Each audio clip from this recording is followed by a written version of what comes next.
Okay, so you've sent us some really interesting material this time around, like a deep dive into the world of political psychology. Yeah, it's fascinating stuff. Yeah.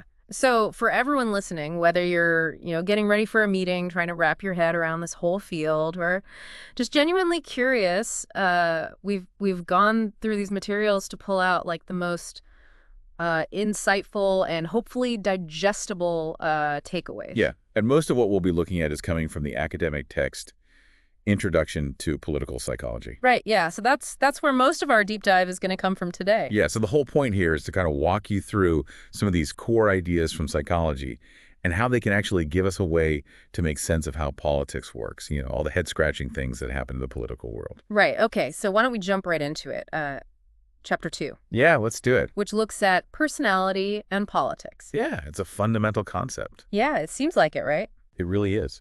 And this chapter kind of makes the case that personality is not just something that's, out there in our personal lives. Yeah. It actually plays a huge role in how we relate to politics. Right. So you can think about a leader's style, the kinds of policies they favor, the way they communicate, even with the public. These can all be traced back in some ways to the underlying personality. And one of the ways that the chapter kind of looks into this is through the idea of psychobiographies, which is like putting a leader on the couch and trying to figure out what happened in their past that explains how they are now. Yeah, exactly. Right. Psychobiographies, they try to draw those connections between a leader's personal history, especially those early formative years, and their later political actions and leadership. Right. And the chapter even points to Woodrow Wilson as someone whose early life experiences really shaped the way he approached politics. Right. And then the chapter gets into something really interesting, which is these personality tendencies that could even be considered disorders, like narcissistic tendencies or even paranoid tendencies, and how those can actually play out in the political world. Right. And what's interesting here is it's not that we can diagnose people from afar, but the chapter kind of points out that understanding what these tendencies look like, the kinds of characteristics associated with them, and there might even be a table in your reading that kind of outlines some of these. It can give us some clues as to why certain political behaviors emerge. So like, for example, with narcissistic tendencies that need for admiration, the sense of grandiosity, we might see those manifest in a leader's public image or even in the way that they make decisions. And then similarly with paranoid tendencies, that suspicion, that mistrust, that can be a hallmark of that, can really color how a leader interacts with their allies or even their own advisors. Right. Like you said, it's not about being a psychologist, but it's about spotting patterns, right? Yeah, exactly. Okay, so then the chapter moves into this whole idea of trait theories, and that's where we get the big five, right? Right, the big five, yeah. Neuroticism, extroversion, agreeableness. Openness, conscientiousness. Conscientiousness. Exactly. So how do those sort of very broad traits tie in with politics? Well, trait theories suggest that these core personality dimensions, they influence a wide range of our attitudes and behaviors. Yeah. And that includes political attitudes and behaviors. So you might find, for instance, that someone who scores high in conscientiousness, which is that drive for order and duty, they may be very engaged in established political structures and processes. Right. Whereas somebody high in openness, they might be more drawn to novel or unconventional political ideas. Okay. So the chapter kind of explores how these traits connect to, things like political participation Yeah. and even the types of leaders that we might prefer.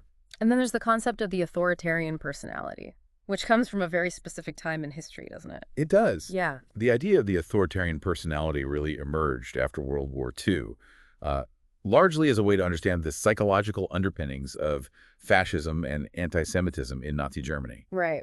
And what the chapter explains is that this personality type, tends to be characterized by a strong inclination to submit to authority figures, but also a tendency towards aggression, towards groups that are perceived as outsiders, along with, very strict adherence to traditional values. And there are ways to measure this, like the F scale, right? Yeah, so the F scale, which stands for fascism scale, along with other measures like the ethnocentrism scale, were developed to try and actually quantify these authoritarian tendencies. Okay. So the goal was to see if there was a set of underlying personality traits that might make individuals more susceptible to certain kinds of, undemocratic or prejudiced beliefs. Okay. And then there's this really interesting framework that the chapter looks at, which is Barber's typology of presidential character. And he looks at presidents along these two lines, Are they active or passive? And do they have a positive or negative outlook on the job? Yeah, exactly.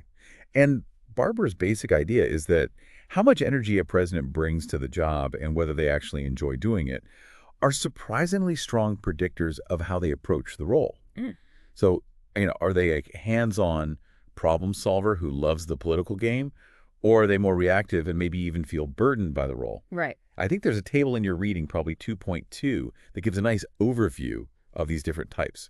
So, he classified leaders like Thomas Jefferson and FDR as active positive, suggesting they had a lot of energy and they really enjoyed the challenges of the presidency. Okay. And then we get into this idea of an operational code, Uh-huh. which sounds like it's about figuring out what's a leader's sort of fundamental playbook, how they see the political world working. Yeah, exactly. The operational code framework, it tries to get at a leader's core beliefs about the political universe. Right. So, things like how predictable are events, what are the best strategies for achieving goals, how do you view the role of allies and adversaries. Right. So, the chapter even mentions how Dyson back in 2001 looked at Putin's operational code, suggesting that Putin's belief that political life is inherently a struggle Mm. and that instability is always a threat that shapes the way he acts politically. Yeah. Right. And then the chapter closes out by looking at a couple other ways to analyze leaders, like Herman's way of assessing leaders from a distance, and then looking at different leader traits. Right. So Herman's work really focuses on evaluating leaders based on what you can observe, even if you don't have direct interaction with them. Okay. So this includes looking at things like how they respond to constraints, how open they are to new information, Mhm. what are their underlying motivations, like their need for power, their sense of control over events. I think that's in table 2.3 in your reading. So these different frameworks give us a variety of angles to kind of understand what's driving political leadership psychologically. Okay, so we've covered personality. Now, chapter 3 takes us into all of these internal processes that affect how we relate to politics. So things like how we process information, our social identities, our emotions, and our attitudes. Yeah, this chapter really takes us inside the mind of the individual to see how we deal with this constant barrage of political information. Right. And the information processing theory, as the chapter probably discusses, it highlights how we, selectively pay attention to, Hmm. we interpret and remember information. And this can often lead to biases. Right. So, for example, attribution theory looks at how we explain the causes of political events or the actions of political figures. And then you have heuristics, which are these mental shortcuts that we all use, which are, can be useful for making quick decisions, but they can sometimes lead us to systematic errors in judgment, Yeah. like maybe favoring information that confirms what we already believe. Right. And then a big part of how we make sense of all this information is through categorization, right? Like we put things in boxes to kind of simplify this really messy world of politics. Yeah, categorization is a fundamental way that our brains work. Right. And in politics, this often takes the form of stereotypes. So those simplified and often overgeneralized beliefs that we have about certain groups. Right. And the chapter kind of points out that, while stereotypes can help us make quick judgments, they can also be inaccurate and can contribute to prejudice. Right. And that kind of flows nicely into this idea of social identity theory, Yeah. which is how being a part of different groups actually shapes not only how we see ourselves, but how we interact with others in the political world. Yeah, social identity theory emphasizes that our group memberships actually become part of our identity. And, a lot of this work was done by Tosh Fell, and it leads to, what we call in-group favoritism, where we tend to favor members of our own group, and out-group differentiation, where we see those outside of our group as being different and often in negative ways. So this is a really powerful force that can drive political unity within groups, but also create divisions between groups. Right. And then the chapter talks about this really important role of affect and emotion in shaping our political attitudes and behavior. It's not all just cold calculation, is it? No, not at all. Emotions play a big role in how we evaluate political issues and make political choices. Right. And, the chapter probably gives some examples of how anger can be a powerful motivator for political action, how fear can influence how we assess risk, how enthusiasm can strengthen our commitment to a particular party or candidate. And you might even have specific examples, like on pages 50, 51 in your text. Right. One of the, I think, more interesting concepts in this chapter is the idea of images in political psychology, and particularly these enemy images like the diabolical enemy and the barbarian image. Yeah. That sounds pretty intense. Yeah, they are pretty intense. These are the mental pictures that we form of other political actors, especially those we view as adversaries. Yeah. And they can have a really big impact on how we perceive threats and what kinds of responses we think are appropriate. I think there's probably a figure in your reading, figure 3.1 and a table 3.1, that might break down some of these different image types. Okay. So, for instance, the diabolical enemy image that paints the other side as intentionally evil and very capable, Right. which often leads to the belief that, containment is the only option. Mm. The barbarian image, on the other hand, suggests a more irrational and uncivilized foe. Okay. And then the chapter probably also discusses other images like the imperial image, the rogue image, the degenerate image, Yeah. the colonial image, the ally image, each with its own kind of set of perceptions and expectations. Right. So finally in this chapter, we get to attitudes. What are attitudes in the context of political psychology? Yeah, so attitudes in this sense are really our evaluations, positive, negative, of some political object, person, or idea. And, the chapter probably explains that attitudes have these cognitive components, what we believe, affective components, how we feel, behavioral components, how we act. Right. And they're closely tied to our beliefs, and, they can influence political behavior, although that link is not always straightforward. Okay, so we've gone from individual personality to those internal processes, and now chapter 4 kind of zooms out to look at groups, Yeah. the political psychology of groups. Right. So how do group dynamics kind of shape what happens in the political world? So this chapter really emphasizes that a lot of political behavior happens within groups, Right. whether we're talking about political parties or social movements, or even the teams that are making decisions within governments. Right. So, the chapter probably starts by defining what we even mean by a group in a psychological sense, Mm-hmm. highlighting key things like interdependence between group members and their shared identity. Right. And then they break down the different parts of how groups work, starting with group composition. Like how big is the group? How diverse are the people in it? Yeah, Right. exactly. So the size of a group can affect things like how people communicate and, whether some members might slack off. Diversity, in terms of, people's backgrounds and viewpoints can bring benefits like more creativity, but also potential challenges like disagreements. Right. And then we get into group structure, which is like the pecking order, who's who in the group, the roles that people play, and then the norms of behavior and how close the group is. Exactly. Yeah. These are all really important elements in understanding how a group functions. You have these status hierarchies that can influence who gets heard when decisions are made. Roles define what's expected of different members. Yeah. Norms provide the unwritten rules for how the group behaves.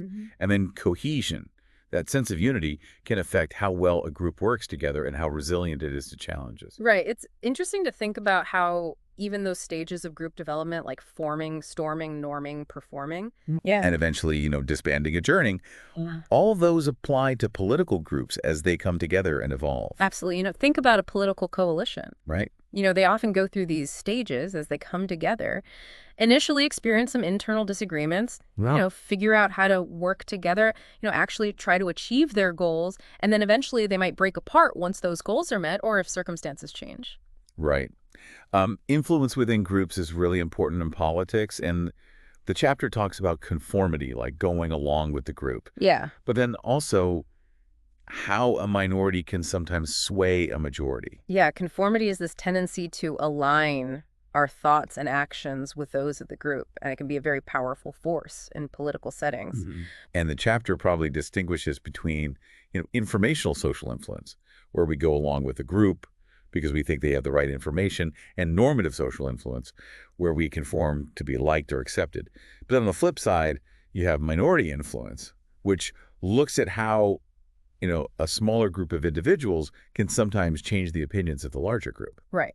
And then the chapter talks about how well groups perform and some of the downsides, like social facilitation inhibition, and then what they call productivity losses, like social loafing, where you just don't work as hard when you're in a group. Yeah, so, the presence of others can sometimes boost our performance on simple tasks. That's social facilitation. Right. But it can also hinder performance on more complex tasks. Right. That's inhibition. And then you have these productivity losses like coordination problems and social loafing, where people don't work as hard in a group as they would alone. And these are important things to consider when we're looking at, political teams and organizations. Right. And of course, group decision making is so key to politics. And the chapter talks about the process itself and then some of the pitfalls like groupthink, where everyone just goes along to get along, and bureaucratic politics, where different parts of a system have their own agendas. Yeah, so understanding how groups make decisions is crucial, Yeah. you know. And social decision schemes, those are, refer to the rules that groups use to combine individual preferences into a collective decision. But as the chapter probably illustrates, maybe in figure 4.1, things like groupthink, where the desire for harmony stifles critical thinking in bureaucratic politics, where decisions are shaped by these competing interests of different departments or agencies, can really impact the quality of political outcomes. Okay, and then finally in this chapter, we get to conflict in groups, Hmm. which is something that we see all the time in the political world. Right. And the chapter discusses, where conflict comes from, and even uses this thing called the prisoner's dilemma to kind of understand how cooperation and competition work. Yeah. So the chapter probably highlights that conflict in groups can stem from a variety of sources, like misperceptions about others' motives, breakdowns in communication, conflicting goals. Right. And then the prisoner's dilemma, which I think is illustrated in figure 4.2, is this classic model from game theory that shows why cooperation can be difficult, even when it would be in everybody's best interest. Right. And that's a dynamic that plays out all the time in, political negotiations and international relations. So the chapter probably also touches on, how coalitions form within groups and, different strategies for resolving conflict. Okay, so now that we've looked at group dynamics, Chapter 5 zooms back in to look specifically at the study of political leaders. Right. And we talked about personality before, but this chapter seems to give us some even more specific ways to analyze leaders. Yeah, it does. This chapter provides some key models and frameworks for understanding political leaders. Starting with Burns' distinction between transactional and transformational leadership. So, transactional leaders, they focus on, exchanges, rewards for followers. Transformational leaders, they inspire and motivate people to achieve, these bigger, more significant goals. Okay. And then you have Johnson's typology of management styles, which includes, the formalistic style, the competitive style, and the collegial style. Can you give us a quick rundown of those? Yeah, sure. So as I think is outlined in table 5.1 and maybe even illustrated in figure 5.1, the formalistic style, it emphasizes strict hierarchies following established rules and procedures. The competitive style, it encourages open debate. The leader kind of hears different viewpoints and then makes the final decision. And then the collegial style emphasizes teamwork, shared responsibility, and, trying to build consensus among advisors. Okay, and then Herman's leader style framework looks at how responsive a leader is to constraints, how open they are to information, and then what motivates them. Right. So how do those three things work together to create a leader's style? Yeah, so Herman's framework suggests that we can understand leadership style by looking at these three dimensions. Okay. And I think this is detailed in table 5.2 in your reading. So, you might have a leader, for instance, who doesn't pay much attention to constraints, is very open to information, and is primarily driven by a need for power. And that type of leader might be categorized as, expansive independent. Right. Whereas a leader who is, very aware of constraints, not very open to information, but also driven by a need for power, might be considered directive influential. Okay, and then the chapter talks about a president's need for control and how involved they get in the policy process. Yeah. And it lays out different types like director, magister, administrator, delegator, Yeah. based on how they approach power and information, Right.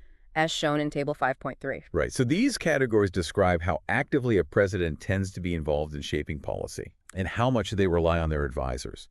So, a director, for instance, likes to be very heavily involved, keeps tight control, whereas a delegator, is more willing to empower their staff and trust their judgment. And then another really interesting way to look at this is sensitivity to context and cognitive complexity, which leads to these types like navigator, observer, sentinel, and maverick, Yeah. detailed in Table 5.4. Yeah. And this way of looking at leaders, it considers how aware they are of the surrounding political environment and how complex their thinking is. Right. So, a navigator, for example, is very contextually aware and thinks in complex ways, which allows them to kind of, adapt their strategies accordingly. Right. Whereas a maverick might be less attuned to context and think in less complex ways, often sticking to their own path, regardless of, the circumstances. Right, and then the chapter gives some examples of how these frameworks can be applied to specific leaders. And I think it even briefly mentions Clinton's leadership style as a delegator observer based on Table 5.6. So it's really showing how these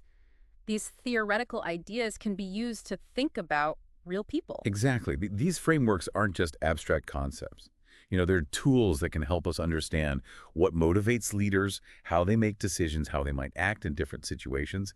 And, the chapter probably also touches on things like, how a leader's experience in foreign policy and the way their advisory system is structured can influence their choices. Right. And it even brings in a real-world example of the nuclear crisis with North Korea from 1993 to 1994. Yeah. To kind of show how understanding the psychology of the leaders can help us understand those decisions that were made in those really high-stakes moments. Yeah, that's a great case study to really highlight how the psychological makeup of the leaders involved their beliefs, their decision-making styles can be really crucial factors in navigating international crises.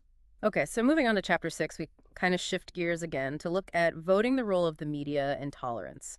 And this is all about the psychological factors that affect how the masses behave politically. So the chapter starts off by looking at the mental structures that shape our political opinions. So beliefs, values, ideology, attitude schemas. Yeah. Right. Yeah, these are the kind of fundamental frameworks that we use to make sense of the political world and form our preferences. Right. And then the chapter talks about political sophistication in America, Hmm. highlighting these different levels of how people think about politics. So there are the ideologues who have a very clearly defined political philosophy. Then you have those who are close to that. You have people who think in terms of group interest, people who are just reacting to the times, and then those who don't really think about issues very much. Yeah, it's really interesting to see that range, Right. and how people approach political thinking. Right. So on one end, you have these ideologues who have, a very coherent and principled understanding of politics. Mm-hmm. And then on the other end, you have people who might lack any real connection to specific issues or ideologies. Right. And then the chapter introduces the Michigan school model of voting behavior, which really focuses on party identification as a key predictor of how people vote. Yeah, so the Michigan model emphasizes this enduring influence of a person's attachment to a particular party Right. on their voting decisions. Yeah. So, it suggests that for a lot of voters, their party ID acts as this, powerful filter through which they view candidates and issues. Right. And then we get into knowledge structures and how they affect how we process information and make voting decisions. Mm-hmm. And they talk about things like associative networks, how different ideas are linked together in our minds, and then schemas, which are like these organized patterns of knowledge. Yeah. How does that work in politics? Well, our brains organize information in these interconnected webs. Right. So when we come across, new political information, it activates related concepts in our associative network. Right. And that influences how we interpret it and remember it. And then schemas, those are more like mental blueprints, about particular topics or events. And they can also guide, how we process information and make decisions about who to vote for or what policies to support. I think there's a figure in your reading, figure 6.2, that might illustrate this. Okay. And then it seems like emotion plays a role in voting, too. Yeah, definitely. It's not just about making, this purely rational choice based on policy papers. Right. Emotions can have a big impact on how we feel about candidates and our motivation to actually go out and vote. Yeah. So, for example, feeling angry about a certain policy might make us more likely to vote for a candidate who opposes it. Right. The chapter also gets into media framing and public opinion, which is such a huge topic in today's world. So how does the way the media presents information affect how we think? Well, media framing refers to how the media chooses to present an issue, what aspects they highlight, what aspects they downplay. Right. And this can really shape how the public understands and evaluates political events and policies. And then political socialization, which is that long-term process through which we kind of acquire our political beliefs, often starting when we're young. Yeah, political socialization is a continuous process that happens throughout our lives, shaped by, our families, our schools, our friends, the broader social and political environment. Right. And it's how we learn about, political norms and values and ideologies. The chapter briefly touches on political tolerance and what makes some people more accepting of different views than others. Yeah. What are some of the psychological factors at play there? Well, political tolerance involves accepting the rights and freedoms of those whose political views we disagree with. Right. And the psychological roots of tolerance are complex. They can include things like how complex our own thinking is, how secure we feel in our own beliefs, how much we adhere to, democratic principles. And finally, in this chapter, there's a little bit about voting behavior in Britain. Yeah. And how it might be different from the U.S. Right. Are there some key distinctions? Well, the chapter probably touches on how factors like party identification, Hmm. might have a different level of influence in the British system compared to the U.S., given the different, political histories and structures of the two countries. Right. And then social class and, other kinds of social divisions may also play a more significant role in how people vote in Britain. Okay, now we're at chapter 7, which looks at the political psychology of race and ethnicity. Yeah. And this is obviously a very important and often very sensitive area of study.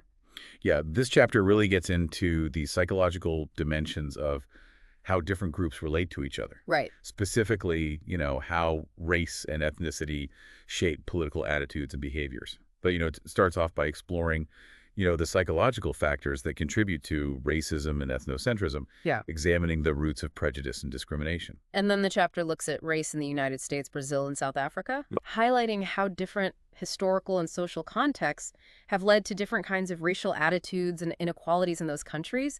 It's a reminder that, race, while a social construct, has very real psychological and political impacts. Definitely, the chapter probably discusses how the legacies of, slavery and colonialism and apartheid continue to shape, Mm. racial dynamics and the structures of political power in these different national contexts. And then the discussion moves to ethnic conflict and the things that contribute to it, Yeah. especially in these countries with a lot of different ethnic or religious groups. What are some of the main things that drive this kind of conflict? Well, ethnic conflict, it often arises from this complex mix of factors. Historical grievances with competition for resources like land or jobs, like political marginalization where certain groups lack power, and then, the way that ethnic identities are mobilized or emphasized in politics. Yeah. So the chapter probably highlights how the salience of ethnic identity, can be amplified in certain political situations, leading to, increased tension and conflict between groups. Yeah. I think there's a figure in your reading 7.2 that kind of maps out some of these different factors. Right. The chapter gives some really sobering examples of ethnic conflict, mentioning places like Bosnia and the Maya people of Guatemala, and even touches on this really horrible idea of ethnic cleansing. Yeah, these case studies are just tragic illustrations of the devastating consequences of ethnic conflict. Right. They show how psychological processes like dehumanization, where you view others as less than human, and, this intense hatred of outgroups can really fuel violence and atrocities. Right. And then finally, the chapter talks about how to resolve these kinds of conflicts. Yeah. Mentioning strategies like shared sovereignty, where different groups share power, and then utilitarian integration, which focuses on creating common benefits that everyone can enjoy. Yeah, so resolution strategies often aim to kind of reduce the importance of group boundaries, encourage more positive contact between different groups, foster a sense of shared identity that transcends ethnicity, and, address those underlying issues that are fueling the conflict. Right. So, shared sovereignty might involve things like power sharing agreements to ensure that all groups have a voice. Right. Utilitarian integration focuses on creating common goals and benefits that kind of outweigh the ethnic divisions.